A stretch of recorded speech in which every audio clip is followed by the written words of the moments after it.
Les États-Unis et la Chine sont parvenus à un accord pour aider à résoudre la guerre commerciale qui se déroule entre les deux plus grandes économies du monde.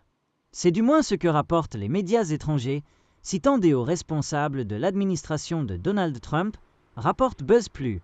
Les détails de l'accord, obtenus lors des négociations en Suisse pendant le week-end, n'ont pas été révélés, mais les responsables ont averti que plus d'informations seraient partagées lundi. Les États-Unis ont un déficit commercial massif de 1,2 trillion de dollars, donc le président a déclaré une urgence nationale, a déclaré dimanche le représentant au commerce des États-Unis, Jamison Greer.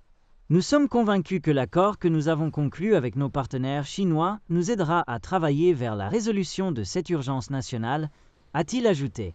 Le président Trump a imposé des tarifs allant jusqu'à 145% sur les marchandises en provenance de Chine, la Chine ayant imposé des tarifs de représailles sur les exportations américaines.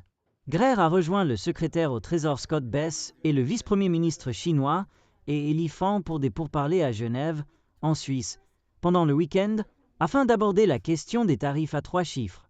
Je peux vous dire que les discussions ont été productives, a prévenu Bess.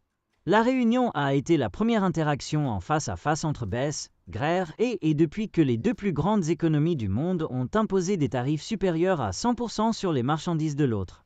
Bien que Bess ait déclaré que les tarifs bilatéraux étaient beaucoup trop élevés et devaient être réduits dans une certaine mesure pour apaiser les tensions, il n'a donné aucun détail sur les réductions convenues et n'a pas accepté de questions des journalistes. Auparavant, le conseiller économique de la Maison-Blanche, Kevin Hassett, avait déclaré que les Chinois étaient très désireux de s'engager dans des discussions et de rééquilibrer les relations commerciales avec les États-Unis.